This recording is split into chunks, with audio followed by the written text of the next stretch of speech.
Tell us a little bit about the hospital you went and saw yesterday in Sierra Leone. Well, it wasn't yesterday, it was the day before, because we're running, well, it's Friday morning here, as you know. This place, we had a letter from a particular group of people who were really crying about the condition of their quote-unquote hospital. And they wanted us to go and see it and to see what we can do for them. The observation was that a lot of people are dying because this hospital is not operative. And the nearest hospital is something like, 40 miles away of say, 45 kilometers. And they don't have enough money to go by transport. They have to walk. And there's a lot of child mortality. So we took the plunge and went, and then we're talking a long distance from Freetown, along unmade roads. Finally, we arrived there. We left in the morning early. We arrived about 1 o'clock. And yes, it was in dire straits. There's a good building, but there's no medicine, and there's no doctors and no nurses. And just people are just lying in bed, just hoping for a miracle. So we spoke to them, and we just started a kind of a elementary memorandum of understanding, whereby we said a lot of the deaths that are happening there, particularly among the children, has to do with diarrhea and basically unhealthy conditions.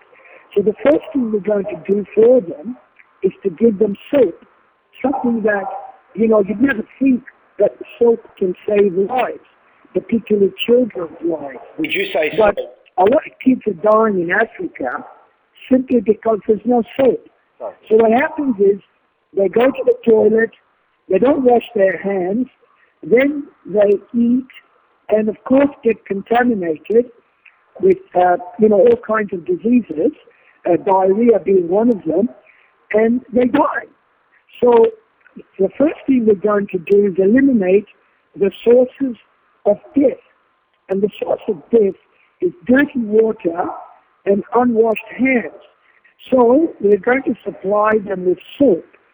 And secondly, we have appealed to Greece for a water well, whereby they will have now clean water.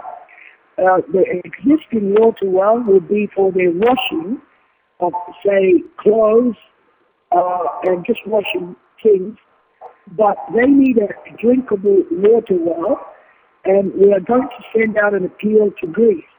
And it looks pretty hopeful we're going to get that. So that was the initial agreement we made with them. Soap and clean water. That will save 90% of lives, of kids' lives. And that will be done very quickly. The other thing we promised them is that the teachers of the school there can have free training at our teachers' college, like a scholarship. They don't have to pay anything. Just come to Freetown and stay for about 6 months or a year, and we will train them and then send them back again in order to raise the level of teaching. So by simple things like soap and clean water, and then, training their leaders, you can save lives, spend millions of dollars to save lives. You can just do it by very simple means.